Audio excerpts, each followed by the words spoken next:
Eu leio para você Atos capítulo 10, a partir do verso 9, texto que fala de uma visão muito sui generis do apóstolo Pedro.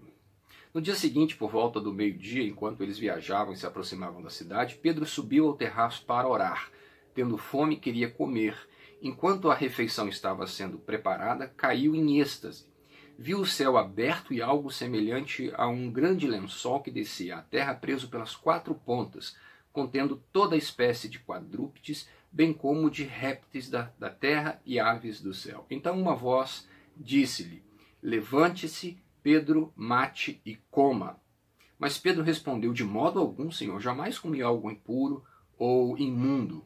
A voz lhe falou segunda vez: não chame impuro ao que Deus purificou. Essa visão bastante sui generis de Pedro ver descer do céu uma espécie de cardápio que propõe a ele uma nova dieta, ela deve ser entendida naturalmente como não como uma nova dieta alimentar, mas como um novo proceder. Pedro estava sendo desafiado ali a abandonar a sua antiga lei, a sua antiga fé, seu antigo modo religioso de viver, que era baseado na primeira aliança, simbolizada pela lei de Moisés, e abraçar a partir de agora um caminho novo. Obviamente que essa proposta feita por essa voz que traz a Pedro esse cardápio, ela encontra dentro de Pedro um tremendo desconforto, porque ela desafia Pedro a reavaliar o seu procedimento. Observe a resposta de Pedro: de modo algum jamais comi nada impuro ou imundo. Pedro dá uma resposta religiosa para uma proposta de vida nova feita por ele, por Deus. O que Pedro quer dizer é que olha as minhas obras, veja como eu me mantive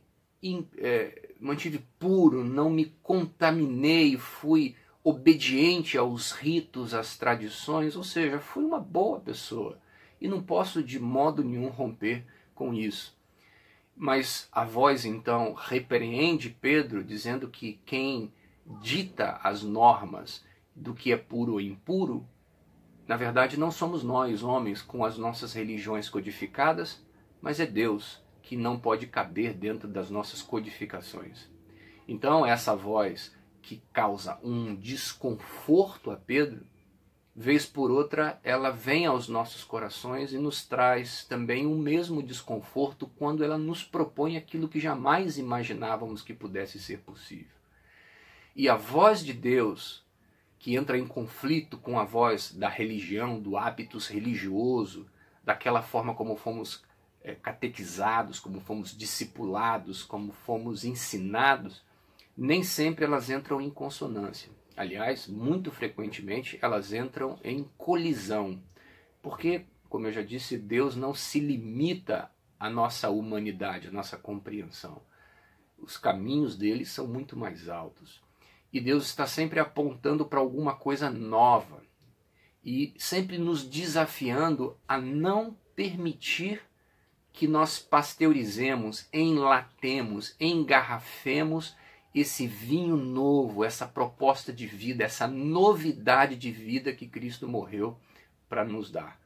Portanto, quando a voz diz para Pedro assim: olha, não torne impuro aquilo que eu purifiquei, por extensão ela diz a nós e nos desafia a não engarrafarmos, a não codificarmos, a não engaiolarmos esse pássaro sagrado que é a novidade de vida que Jesus tem para mim e para você.